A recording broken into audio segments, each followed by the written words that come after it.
tardes, amables televidentes, a punto por este su canal Santo Domingo TV 2469 UHF y todos los sistemas de cables en el 24, señores. Miren, ayer se cumplió la primera semana del asesinato vil del presidente Jovenel Moïse, presidente del vecino país de Haití. Esto pues destapó una serie de incógnitas, de que no se encontraban respuestas precisas, concisas sobre el crimen perpetuado contra el presidente haitiano. Primero, inmediatamente se envió la noticia al mundo de que fueron unos colombianos los que lo asesinaron, eso inmediatamente. Pero se produjo una gran interrogante, porque todos sabemos que los presidentes, y mucho más los presidentes latinos y de países tan inseguros como Haití, tienen una seguridad bastante regia. Mire usted a ver, aquí el presidente dominicano, la calle donde vive el presidente Luis Abinader, ya impidieron la circulación de vehículos al frente de esa calle.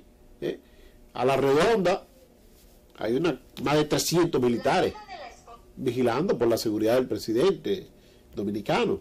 Imagínense usted Haití. Entonces, se dice que esos colombianos que atraparon en principio fueron tomados como conejillo de India, como carnada, porque los verdaderos criminales del presidente no estaban ahí. Bueno, ayer una cadena noticiosa, la cadena Caracol, pues divulgó un amplio reportaje donde se dilucida las intríngulis mismas de este asesinato. Ese reportaje lo vamos a compartir en un ratito con ustedes.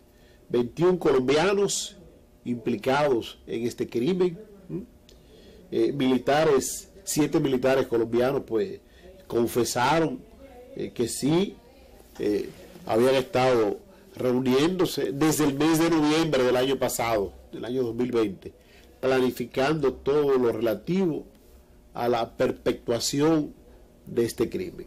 Pero vaya usted a ver quién es uno de los principales autores intelectuales, según el reportaje que vamos a ver en un ratito, de este crimen. Nada más y nada menos el que raudo y veloz asumió la presidencia de Haití, el primer ministro Claude Joseph. Inmediatamente asumió un primer ministro que ya había sido destituido, y había el presidente Jovenel, antes de ser asesinado, designado un primer ministro, el cual no se llegó a juramentar. Ese hecho fue lo que en realidad aceleró la perpetuación del hecho, porque de seguro ese asesinato no se iba a llevar a cabo ahí en la casa del presidente, se lo iba a hacer en otro sitio, quizá en el mismo palacio presidencial, en cualquier otro lugar, pero estoy seguro que en la casa pues nunca sería. ¿Por qué? Porque ya el señor Joseph veía que sus posibilidades de ser presidente de Haití se iban a poner más lejanas. ¿Por qué? En el caso de que se perpetuara después de todo el crimen contra el presidente Jovenel, pues según establece la constitución haitiana, quien asumía era el primer ministro. Y si se juramentaba el que había designado a Jovenel, ¿quién se iba a juramentar en ausencia de Jovenel? Ese primer ministro. Entonces, por eso el primer ministro destituido aceleró rápido el plan. Era un secuestro en el inicio que se tenía planificado. Y él dijo, no quiero secuestro, lo que quiero es que lo maten, Y así fue. Así fue, da pena que este país, sumido en la más profunda miseria, Haití, no tenga posibilidades de salir a camino. ¿Por qué? Porque esto es lo que ha intranquilizado aún más la situación en Haití, y en vez de celebrarse elecciones en el mes de septiembre como se tenía pautado, quizás se pospongan para otros meses, más adelante, quizá noviembre, no sé, o diciembre, o quizá enero del año 2022. Pero ahora mismo las condiciones no están dadas para celebrar elecciones en Haití. Haití, que siempre ha vivido con mucha inestabilidad, exceptuando los tiempos en que era dirigida férrea de Jean-Claude Duvalier, que después lo dejó en manos de su hijo, Baby Doc Duvalier. Haití ahí estuvo un poquito tranquila, producto de la represión, y que en verdad ahí sí se aplique en Haití el estribillo de la canción de Paulo Milanés, que la vida no vale nada si no es para perecer. El promedio de vida de los haitianos es muy reducido, pero muy reducido, porque si no lo matan las enfermedades, los que están vinculados a la política tienen su vida en un hilito. Por eso ustedes ven que los haitianos participan muy poco de la política. Solo un 20% de la población haitiana es la que acude a votar. Solo un 20%.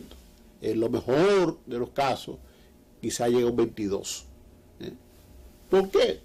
Porque quizás no se motivan, quizás, producto del mismo desorden, no tienen documentos para votar, el mismo desorden que hay en materia de registro civil.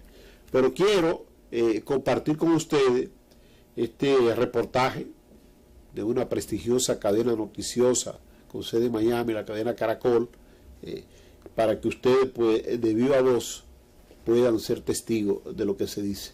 Adelante, señor director. Después de una exhaustiva investigación con fuentes en Colombia, Estados Unidos, Panamá, República Dominicana y Haití, la unidad investigativa de Noticias Caracol logró armar el rompecabezas del crimen del presidente haitiano Jovenel Moïse. Uno de los hallazgos más explosivos tiene que ver con este hombre, el que ustedes ven aquí en la pantalla, el actual primer ministro de Haití, Claude Joseph, quien, según los indicios de las autoridades de Haití y del FBI de Estados Unidos, sería el autor intelectual del magnicidio. Me acompaña Ricardo Calderón, editor de la unidad investigativa de Noticias Caracol. Ricardo, muy buenas noches. ¿Y cómo se llega a una conclusión tan grave?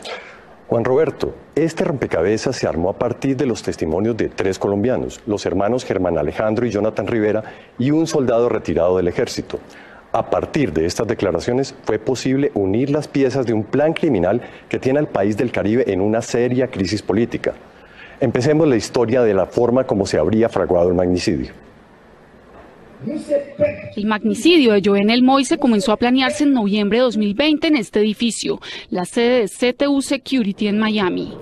Allí estuvieron reunidos el venezolano Antonio Intriago, dueño de la empresa, el gerente colombiano Arcángel Pretel, el haitiano estadounidense James Solash, un diplomático haitiano de apellido Ascart, el médico haitiano ya capturado Christian Shannon y el colombiano Jonathan Rivera García. Los participantes del encuentro en Miami planearon desde ese momento secuestrar al presidente Moïse para tomarse el poder y dejar como presidente a Claude Joseph, actual primer ministro de Haití. Esta revelación le da un giro sorprendente a la investigación. Las autoridades haitianas y los investigadores del FBI consideran al primer ministro como la figura máxima detrás de este crimen, junto al médico Shannon y a John Joel Joseph, un ex senador haitiano hoy prófugo de la justicia.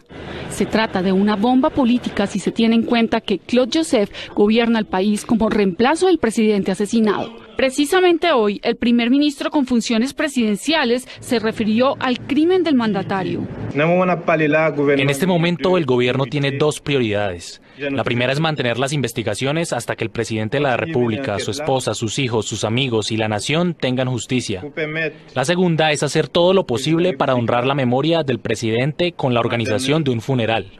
Entre las pruebas conocidas por la unidad investigativa de Noticias Caracol hay llamadas telefónicas y fotos de reuniones que vinculan al primer ministro con los mercenarios colombianos. Los investigadores tienen claro el papel que habría jugado cada uno de los participantes de la conspiración. Tras la reunión en Miami, el colombiano Pretel y en especial el haitiano James Solash volvieron a buscar a Jonathan Rivera, quien había estado en la reunión y quien los llevó hacia su hermano, el capitán retirado del ejército Germán Rivera, y hacia el sargento retirado Duvernay Capador.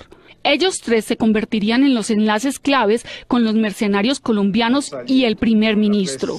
y sus destinos terminaron muy distinto. Jonathan no estuvo en la operación y se convirtió en un testigo de excepción en este caso, mientras que su hermano Germán terminó capturado en Haití y Capador murió en la residencia del presidente a manos de las autoridades haitianas. Los investigadores documentaron que entre noviembre y mayo, Solage sostuvo comunicación telefónica constante desde Miami con Capador y los hermanos Rivera. Entre sus contactos telefónicos aparece otro hombre clave en este caso para las autoridades, el abogado y líder político haitiano Fenil Gordon, que según los investigadores participó de la consecución de las armas para el comando